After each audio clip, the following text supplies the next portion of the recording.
This video is going to address an open secret known as Manchurian candidates and how to identify them. Imagine this, a seemingly ordinary person, living an ordinary life. They have friends, family, and dreams for the future. But beneath the surface lies a terrifying secret. They are a weapon, programmed to kill without conscience. They are a Manchurian candidate. While the specific term Manchurian candidate is not officially recognized in government rubric, there are declassified government programs that were focused on mind control techniques. Yes, we are speaking about brainwashed assassins whose minds have been twisted by shadowy three-letter agencies, possibly some that we've never heard of.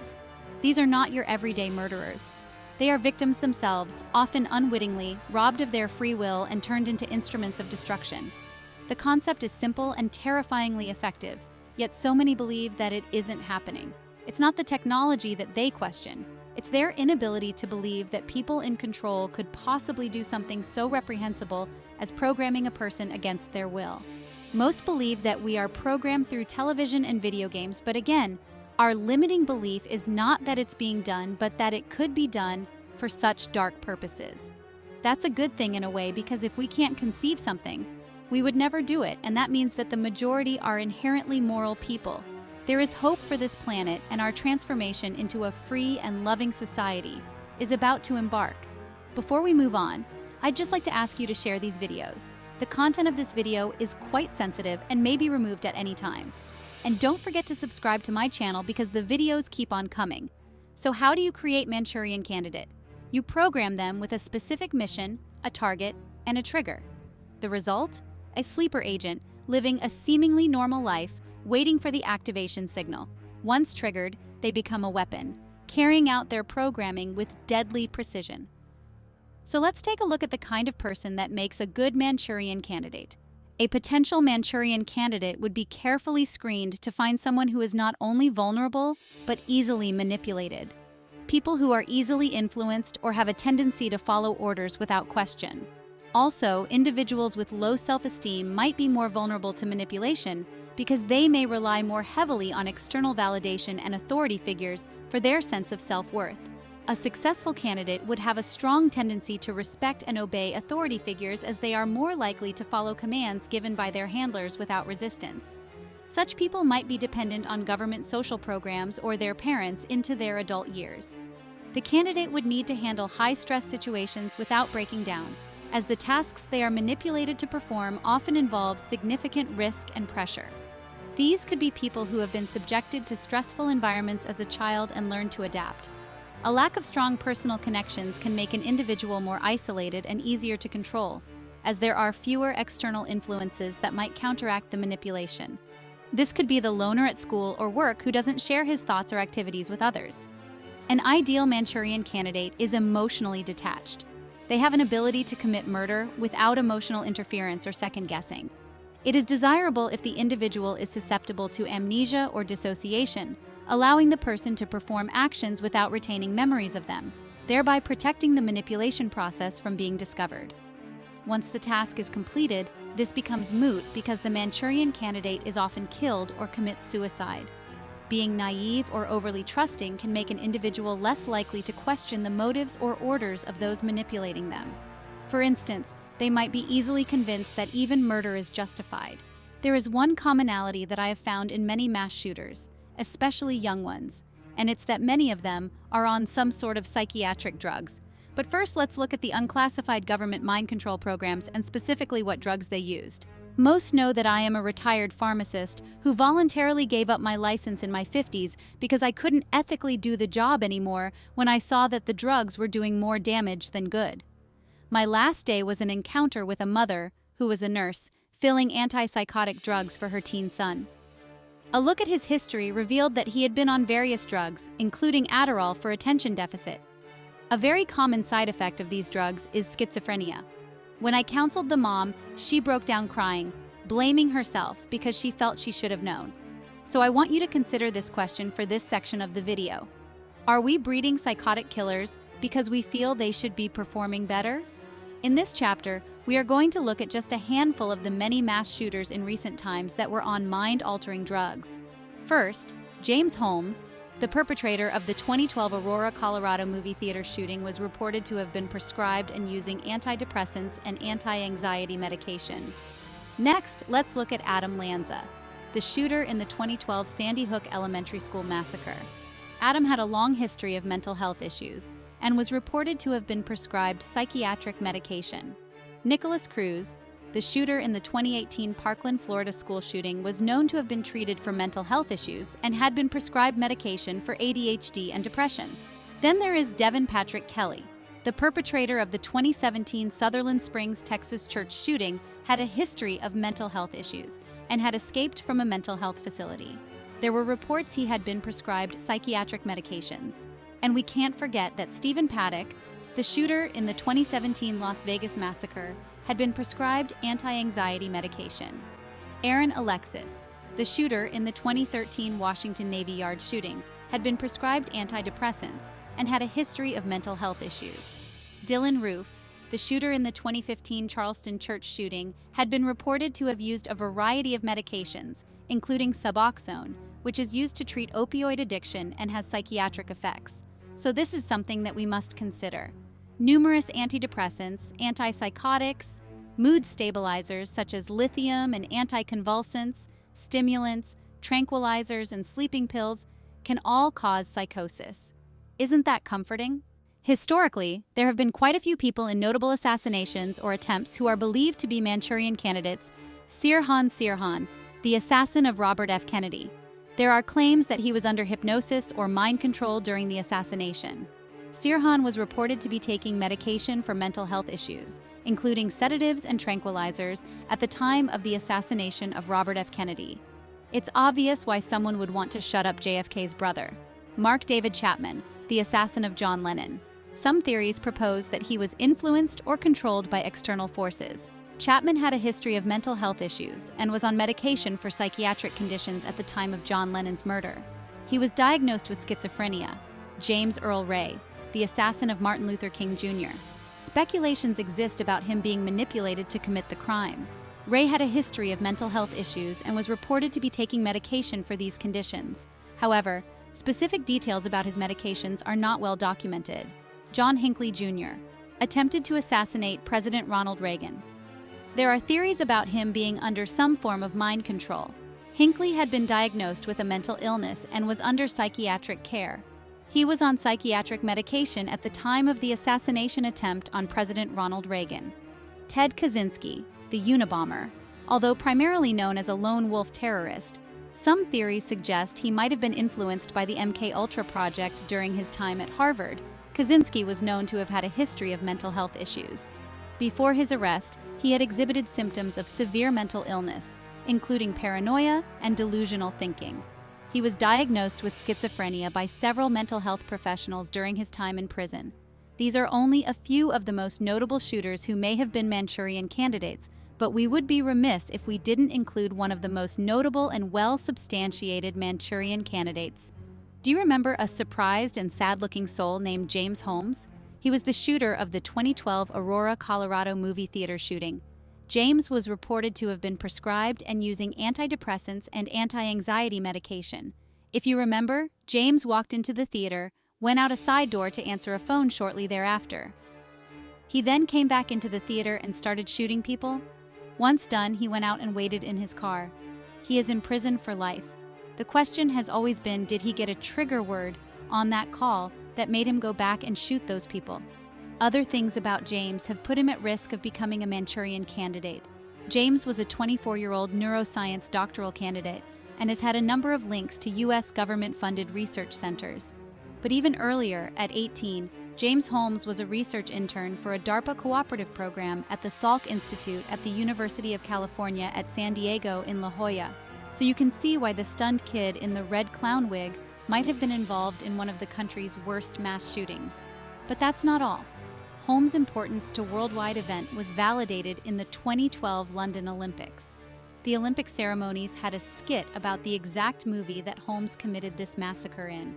It was the Bond movie, The Dark Knight Rises, complete with a simulation of the Queen parachuting into the stadium. But guess what was prominent in that 2012 Bond movie skit? If you guessed men in red clown wigs dancing around, You'd be right. How is this a coincidence? Please, someone explain how this kid shot a theater full of people at the James Bond Dark Knight movie wearing a red wig on July 20th, 2012, and the London Olympics aired this same plot with red wigs just 1 week later during the opening ceremony on July 27th, 2012. Do you think this was a message or an utter coincidence? What do you think? The transformation of an ordinary individual into a deadly weapon doesn't happen overnight. It is a gradual, insidious process that takes time, patience, and a deep understanding of the human mind. It requires meticulous planning and a sinister understanding of the human psyche. The architects of this transformation are often shadowy figures, working in the dark, away from the prying eyes of the world. The process, shrouded in secrecy, often begins with identifying a subject who is pliable, vulnerable, and easily manipulated. This individual is carefully chosen based on their psychological profile and potential for manipulation. This could be a soldier captured in battle, someone who has already experienced trauma and is therefore more susceptible to further psychological manipulation. Or it could be a lost soul seeking purpose, someone who feels disconnected from society and is looking for a sense of belonging. Or even a child, their young minds ripe for molding. Children are particularly vulnerable because they are still in the process of forming their identities and beliefs. Once identified, the subject is subjected to a battery of psychological manipulations designed to break them down and rebuild them as a weapon. Isolation is key. They are cut off from their support systems, their friends, and their family. Stripped of their support systems, cut off from the outside world, they become entirely reliant on their captors. This isolation creates a sense of dependency and helplessness. Their sense of self, their values, their beliefs, all are systematically dismantled. The goal is to erase their previous identity and replace it with a new one that is completely loyal to their captors. Hypnosis plays a crucial role in this twisted transformation. Through hypnosis, the subject's mind is made more pliable and open to suggestion. The subject, their mind weakened and vulnerable, is placed in a trance-like state, susceptible to suggestion. In this state, they are more likely to accept and internalize the commands given to them. Commands are implanted deep within their subconscious, bypassing their conscious awareness. These commands can be triggered later, often without the subject even realizing it. They are taught to kill without hesitation, to obey without question. This training is rigorous and often brutal, designed to strip away any remaining sense of morality or hesitation. Drugs further enhance the programming. These substances are used to alter the subject's mental state, making them more susceptible to control. Powerful hallucinogens distort their perception of reality, creating a world where the lines between right and wrong are blurred. This blurring of reality makes it difficult for the subject to distinguish between their own thoughts and the implanted commands.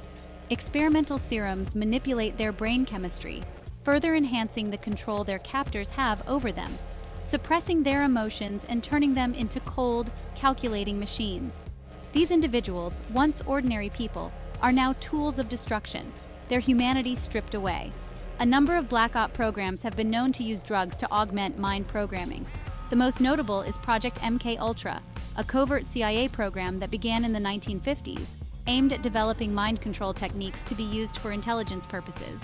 MKUltra methods included the use of various drugs including LSD, barbiturates, amphetamines, mescaline, heroin, and psilocybin. MKUltra also used hypnosis, sensory deprivation, isolation, verbal and sexual abuse, and other forms of psychological manipulation. The objective of the program was to create agents who could be controlled or manipulated. Project Artichoke was a predecessor to MKUltra, focusing on interrogation techniques, including hypnosis and forced addiction to morphine. The purpose of this phase was to determine whether a person could be involuntarily made to perform an act of attempted assassination, and both scopolamine and cannabis were used to create confusion and amnesia in subjects. Project Bluebird was another precursor to MKUltra, aiming to control individuals through the use of special interrogation techniques. The objective of this program was to implant false memories or alter personalities, and sodium amytal was used to lower inhibitions. After perhaps years of programming, it all comes down to one word or image. Section 4. The trigger. One word, one phrase, one life erased. The Manchurian Candidate is more than just a programmed assassin. They are a sleeper agent, living a seemingly normal life, their deadly purpose hidden beneath layers of manufactured memories and induced amnesia. The key to activating their programming lies in the trigger. This trigger can take many forms. It could be a specific word or phrase uttered innocently by an unsuspecting individual. It could be a visual cue, a symbol, an object, or even a particular arrangement of playing cards. The trigger acts like a key, unlocking the programming buried deep within the candidate's subconscious. Once activated, the candidate becomes a puppet, their body and mind hijacked by their programming. They will carry out their mission with ruthless efficiency, their actions driven by a force they cannot comprehend or control. The power of the trigger lies in its subtlety. It can be woven seamlessly into everyday life, undetectable to the untrained eye. The candidate themselves may have no conscious awareness of its existence, making them all the more dangerous. They are a ticking time bomb, waiting for the right moment to detonate. In the end, they are almost always silenced through either suicide or a sniper's shot. Now let's examine the circumstances of Mr. Crooks and the possibility that he could be a Manchurian Candidate. First, I have to say that Crooks immediately struck me as a Manchurian Candidate. My first red flag was that the Secret Service protection was ridiculous, and there is no doubt in my mind that they deliberately created the lack of security that allowed Crooks to complete his mission, though he likely did not kill the intended target, Donald Trump. Why was this kid a good candidate for training as an assassin? First, he was very smart. He graduated with high honors and received an award from the National Math and Science Initiative. This bright young man had also been accepted to an engineering program at 2 Pennsylvania universities. He had no record and was never in trouble, indicating that he respected and obeyed authority. In fact, his high school guidance counselor specifically stated that he was a very respectful boy. One of the first things that caught my attention is that both of Thomas Crooks' parents have both been mental health counselors since before Thomas was born, and the boy reportedly suffered from depression. I would bet that he was on some sort of antidepressant or drug for anxiety. By all sources, Thomas was a quiet loner with few personal connections. He was an outcast subjected to bullying. Another student described him as an outcast, who was always alone and bullied every day. At 20 years old, he was still living at home with his parents. This isn't real unusual in these economic times, but it could be an indicator of a dependent personality relying on others to guide him. Thomas often wore camo clothing and a face mask long after others had stopped. Crooks' search history allegedly shows that he searched for information on the following people: Donald Trump, Joe Biden, Attorney General Merrick Garland, FBI Director Christopher A. Wray. Was he possibly confirming some of the people in his mission? Now for Thomas Crooks' access. How could he possibly encounter anyone that could have introduced him to MK Ultra or other mind control programming? Because both parents were mental health counselors, we'd need to look at their histories, because that would certainly be one field that could be related. Next, we would want to look into his high school and college activities. In his high school, there was one person that caught my attention, which is the ROTC instructor. As the media continues to descend upon the town of Bethel Park, we are sure to learn more from friends and neighbors in the coming days. But what we do know that Thomas Crooks fits the profile of someone who would make a good Manchurian Candidate. It's been widely reported that Thomas Crooks was in a commercial for BlackRock targeting retirement for teachers. This makes sense, but what doesn't is, why in the world would BlackRock choose this particular shooter's school and his honors class to film a commercial? Somebody at the school, and likely the honors class, had to know somebody with interest in BlackRock. Many are pointing to his parents, but I say that God is in the details, and apparently phone records have produced some data that should be questioned. Remember that last week the Heritage Foundation was dominating the news for its Project 2025? I did a video on it that I will link in the end. Well, everything has potential meaning in the political psyops. For those that saw my video, I was unable to conclusively determine if the Heritage Foundation is controlled opposition or a far-right wing group. In any event, they are in the news again this week. Kinda. Information about phone pings to and from the Crooks home reveals some very interesting relationships. The Oversight Project is an initiative launched by the Heritage Foundation, aimed at increasing oversight and accountability of the federal government. The project utilizes Freedom of Information Act, FOIA requests, targeted litigation, and investigative journalism to uncover and expose potential misconduct and promote transparency within the government. While I was unable to find a report on the Oversight Project webpage, I was able to find a tweet from their verified X account. The tweet was just posted on July 22nd and says that someone who regularly visited Crooks' home and work also visited a building in Washington, D.C. located in Gallery Place near the FBI building. This is in the same vicinity of an FBI office on June 26, 2023. Whose device is this? The first thing to notice is the date referenced. June 26, 2023. So somebody who uses a phone that is at Thomas's home, work, and school was also in Washington, D.C. a little over a year ago. The simplest explanation is that Thomas took a trip to D.C., so I'm not as concerned about who the mysterious phone who took his phone to D.C. was. I'd rather know what he was doing there, so I did a little searching and you can see the two pings on the map. They are the red stars. The two locations appear to be a restaurant and a Planet Fitness. The cheapest hotel in the area is right next door at the Motto. We know from his hometown pings that Crooks had a membership to Planet Fitness.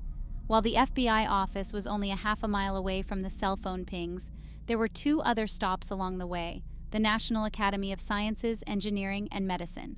Knowing that Crooks was an honor student made this a plausible visit for his stay in Washington. Also of interest is the U.S. Army Corps of Engineers headquarters, just steps from Crooks' hotel. While neither of these institutions are specifically known to be conducting mind control programs, the U.S. Army is. The Army has conducted its own series of experiments related to mind control, often in collaboration with the CIA. They were involved with MK Ultra, Project Artichoke, and Project Bluebird. So now it's time for you to decide. What happened to Thomas Crooks? What happened to this apolitical honor student to shoot an AR-15 at President Trump, injuring 3 people and killing Corey Comparatore? Our world has become a scary place. Are our children safe, or do smart, respectful kids make the perfect killing machine? Until next time, don't ever stop questioning.